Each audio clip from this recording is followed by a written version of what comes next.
So moving on to another important topic of oils. నూనెలు గురించి కూడా మాట్లాడేది చాలా చాలా అవసరము. మన పూర్వీకులు నూనెల్ని ఏ విధానంగా తీస్తున్నారు, ఏ విధానంగా వాడుతున్నారు అనేది we will have a slight small recap on that. But before that, ఏదైనా మార్చుకోవాలంటే దానికి గట్టిగా కారణం ఇస్తేనే మార్పు అనేది వస్తుంది. లేకుండా ఉంటే అందరికీ ఇనర్షియా ఏది జరుగుతుందో అలాగే జరిగినాయి అనేలాగా we are all stuck in our usual routine. So ఇప్పుడు ఆల్రెడీ ఈజీగా మార్కెట్లో ప్యాకెట్లు నూనె దొరుకుతుంది, రిఫైన్డ్ ఆయిల్. దాన్ని వాడకుండా కష్టపడి ఈ ఓల్డ్ మెథడ్ ఆయిల్ని తీసుకురావాలంటే ఎందుకు మంచిది ఇది, ఎందుకు ఇప్పుడు వాడుతున్న నూనెలతో ప్రాబ్లం ఏంటి అనేది ఫస్ట్ మీకు నేను చెప్పాలి. So what are the problems with existing refined oil? దాన్ని అర్థం చేసుకుంటే then it becomes very easy why we need to go back to the old practice of extracting oil. So problems with refined oil lo first problem is idi plastic packet kani plastic bottles lo kani vastunnadi. The packaging material itself is the first problem. అది నూనెలకి మాత్రం సీమితం కాదు. ఏదైనా liquid substance, ఏదైనా cooked food substance, ఏదైనా వేడిగా ఉన్న substance ప్లాస్టిక్తో contact వచ్చినప్పుడు nano particles of plastic మా దేహం లోపలికి దీని ద్వారా తీసుకుంటున్నాము. ప్లాస్టిక్ ఏమవుతుంది? దేహం లోపల ఇన్సైడ్ యువర్ ఇంటెస్టైన్ పేగుల లోపల వెళ్ళి బాగా ఒక లేయర్గా డిపాజిట్ అవుతుంది. And we all know plastic ఏంటి? Non biodegradable. అంటే మీరు భూమిలో గుంత తోడి దాంట్లో ప్లాస్టిక్ని వేసి మూసేస్తే కూడా 10 సంవత్సరాల తర్వాత కాదు 100 సంవత్సరాల తర్వాత తీసిన ప్లాస్టిక్ అలాగే ఉంటుంది. అది డిగ్రేడ్ కాదు. ఒక మనిషిని పూడేస్తే కూడా అంత డిసింటిగ్రేట్ అయ్యి వి గెట్ రీమినరలైజ్డ్. కానీ ప్లాస్టిక్ అలా కాదు. సో భూమిలోనే కాదంటే ఇంకా మీ దేహం లోపల అది వెళ్ళి డిపాజిట్ అయితే మీ బాడీ దాన్ని హ్యాండిల్ చేయలేదు. ఏమవుతుంది? ఈ ప్లాస్టిక్ అనేది వాటర్ రిపెలెంట్. ఇప్పుడు వాన వస్తుంది, వాకింగ్ వెళ్తాం అనుకోండి, ఏం చేస్తాము? ప్లాస్టిక్ కవర్లో మీ బుక్కుల్ని ఫోన్ని పెట్టుకొని తీసుకెళ్తాం. ఎందుకు? నీళ్ళ నుంచి లోపల ఉండేవి ప్లాస్టిక్ ప్రొటెక్ట్ చేస్తుందని. బట్ ఇక్కడ ఇన్ ద ఇంటెస్టైన్ ఏం జరగాల్సింది? ఇంటెస్టైన్ లోపల ఇలా స్మాల్ ఫింగర్ లైక్ ప్రొజెక్షన్స్ ఉంటాయి. దీన్ని విల్లై అని పిలుస్తారు.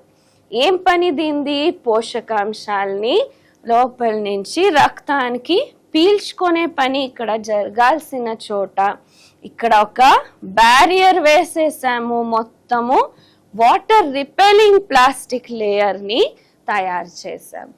సో నీళ్ళ ద్వారా పీల్చుకోవాల్సిన పోషకాంశాలన్నీ రిపెల్ చేస్తున్నాము. అంటే వద్దు మాకు అని ఈ ప్లాస్టిక్ దాన్ని తోసేస్తుంది.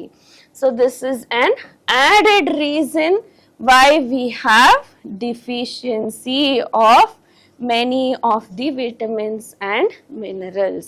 So first thing, పోషకాంశాల ఆహారంలో లేదు. రెండోది, దాని అబ్జార్ప్షన్ కి అవసరం ఉన్న గట్ బ్యాక్టీరియా లోపల లేదు. దాంతో పాటు ప్లాస్టిక్ లేయర్ డిపాజిట్ అయ్యి పోషకాంశాలని వద్దు వద్దు అని తోసేస్తుంది. So another main problem with the oils packed in plastic is పోషకాంశాలని పీల్చుకునే శక్తిని తగ్గిస్తుంది. అలాగే ఈ ప్లాస్టిక్ లాంగ్ రన్లో కార్సినోజెనిక్గా ఉంటుంది. అంటే ఏంటి కార్సినోజెనిక్ పదార్థం అంటే దేహంలో క్యాన్సర్ని స్టార్ట్ చేసేలాంటి పదార్థాన్ని కార్సినోజెనిక్ అని పిలుస్తారు. మేము ఎక్స్పోజ్ అవుతున్న కార్సినోజెన్స్లో ముఖ్యంగా ఒకటి ప్లాస్టిక్ నానో పార్టికల్స్. సో ఇది ఫస్ట్ ప్రాబ్లం. అయితే రెండో problem is mixing of unwanted substances, adulteration of our cooking oils. ఏ పదార్థాలతో ఈ వంట నూనెల్ని మిక్స్ చేస్తున్నారు, అడల్ట్రేట్ చేస్తున్నారు? The first one is mineral oil.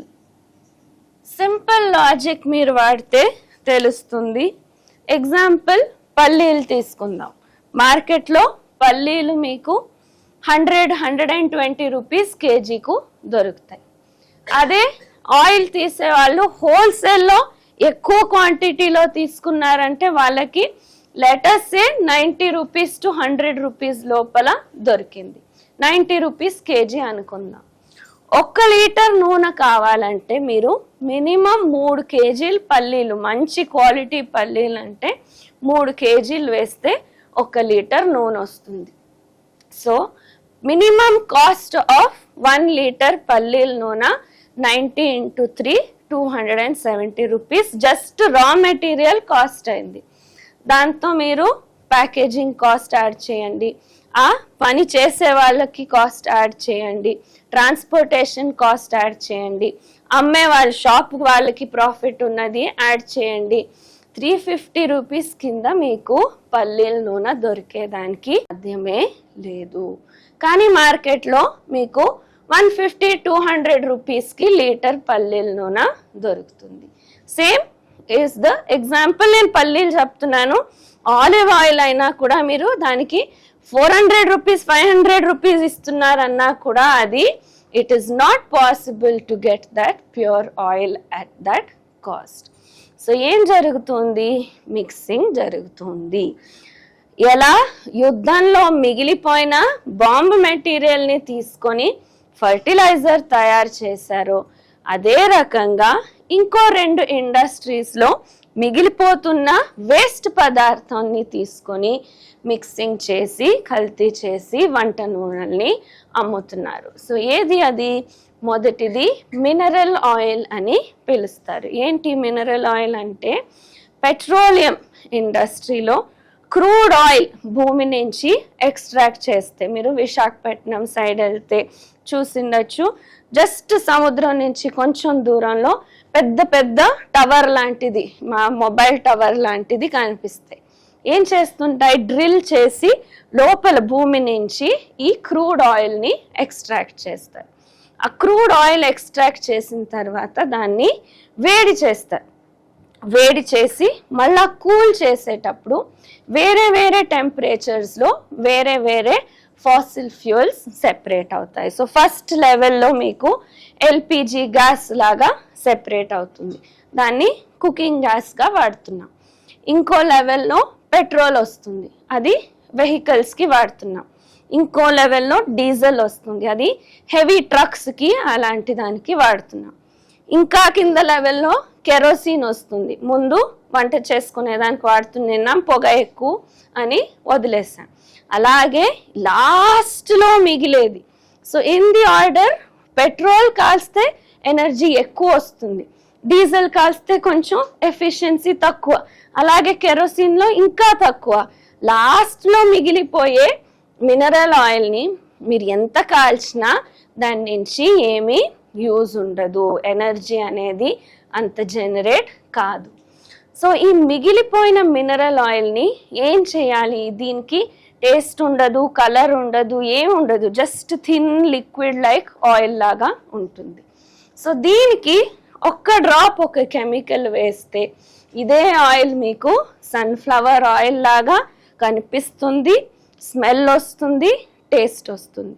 ఇంకో కెమికల్ ఇదే మినరల్ ఆయిల్కి ఒక డ్రాప్ వేస్తే అదే మినరల్ ఆయిల్ మీకు ఆలివ్ ఆయిల్ లాగా వాసన వస్తుంది, టేస్ట్ వస్తుంది. Any oil can be prepared. ఎలా నిన్న డిస్కస్ చేసాం, ఐస్ క్రీమ్ స్ట్రాబెరీ అంటే దాంట్లో స్ట్రాబెరీ అస్సలేం లేదు, పిస్టా ఐస్ క్రీమ్ అంటే పిస్టా ఏం లేదు, అంతా యాడెడ్ ఫ్లేవర్స్ అండ్ కలర్స్. అలాగే మినరల్ ఆయిల్ని ఏ రకమైన నూనెలాగైనా తయారు చేయొచ్చు, అంతవరకు కెమిస్ట్రీ డెవలప్ అయింది. సో మన వంట నూనెలో one of the major adulterant is mineral oil. ఇంకొకటి ఏంటి, యానిమల్ ఫ్యాట్. సో బేకరీలో కేటరర్స్ దగ్గర అంతా వి థింక్ వాళ్ళు బటర్ యూస్ చేస్తున్నారని, బట్ ట్రస్ట్ మీ బటర్ చాలా చాలా ఎక్స్పెన్సివ్, దొరికేది కూడా కష్టం.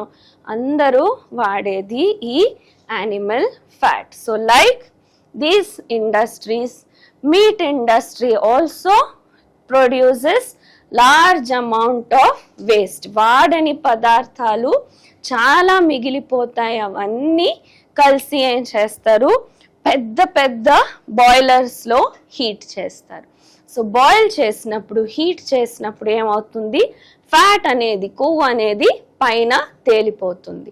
సో దానంతా కలెక్ట్ చేసి లార్డ్ అని, డాల్డా అని అమ్ముతుంటారు. సో ఈ డాల్డా, లార్డ్ని కూడా మన వెజిటబుల్ కుకింగ్ ఆయిల్స్లో మిక్స్ చేస్తున్నారు. దానివల్లనే అంత తక్కువ రేట్కి మార్కెట్లో దొరుకుతుంది. సో ప్రాబ్లం ఏంటి, దీంతో కల్తీ అయితే ప్రాబ్లం ఏమంటే ఇవి కూడా ఆర్ కార్సినోజెనిక్ ఇన్ నేచర్. దేహంలో క్యాన్సర్ని తయారు చేసే శక్తి ఈ పదార్థాలకి ఉంది. మూడో ప్రాబ్లం, 1-2 మాత్రం కాదు, ఇంకా పెద్ద ప్రాబ్లం ఉంది. సో లెటస్ అజ్యూమ్ ఏదో మంచి కంపెనీ నూనె తీసుకుంటున్నాం, ఆ కంపెనీ వాళ్ళు ఏ మోసాలు చేయట్లేదు, సన్ఫ్లవర్ ఆయిల్ అంటే సన్ఫ్లవర్ ఆయిలే ఇస్తున్నారు, ఏ కల్తీ వాళ్ళు చేయలేదనే అనుకుందాం. అయినా కూడా వాళ్ళు చేసే ఎక్స్ట్రాక్షన్ మెథడ్లోనే ప్రాబ్లం ఉంది. ఏం ప్రాబ్లం అది, high temperature and high pressure వాడి. సో ఇండస్ట్రీ అన్న తర్వాత మ్యాక్సిమం వాళ్ళు ప్రాఫిట్ గురించి ఆలోచిస్తారు. సో ప్రాఫిట్ ఎక్కువ కావాలంటే ఏ ఆయిల్ సీడ్ వాడుతున్నారో దాంట్లో ఉన్న ప్రతి లాస్ట్ డ్రాప్ ఆఫ్ ఆయిల్ని ఎక్స్ట్రాక్ట్ చేయాలి అనే ప్రయత్నంలో దాన్ని పెద్ద పెద్ద మెషిన్లో బాగా వేడి చేసి ఎక్కువ ప్రెషర్లో పెట్టి ప్రెస్ చేసి నూనెని తీస్తారు. సో ఈ high temperature and high pressure first ఏం చేస్తుంది, ఆ ఆయిల్లో ఉన్న న్యాచురల్ గుడ్నెస్ ఏదైతే ఉందో అదన్నిటినీ ఖతం చేసేస్తుంది. So like example, fat soluble vitamins ఉంటాయి, యాంటీ ఆక్సిడెంట్స్ ఉంటాయి న్యాచురల్ ఆయిల్స్లో. కానీ ఈ హై టెంపరేచర్, హై ప్రెషర్ వల్ల అవి ఏది లేకుండా అది నో న్యూట్రిషన్ ఉన్న ఆయిల్గా తయారవుతుంది.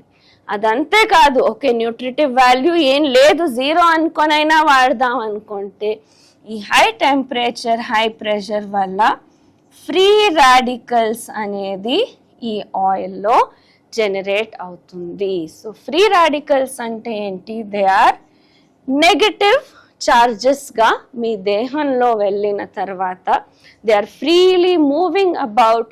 They can cause cell damage, మీ సెల్స్ని డ్యామేజ్ చేస్తాయి.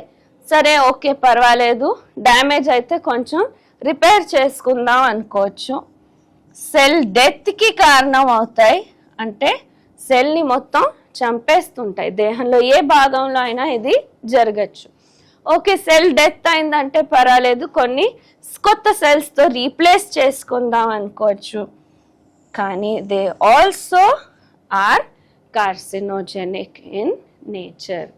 సో చాలామంది అంటారు మాకు ఏ చెడ్డ అలవాట్లు లేదు, స్మోక్ చేయలేదు, మందు తాగలేదు, ఏం చేయలేదు, కానీ నాకు క్యాన్సర్ ఎలా వచ్చేసింది, దేవుడి శాపము, ఇది అది అని అనుకుంటాం.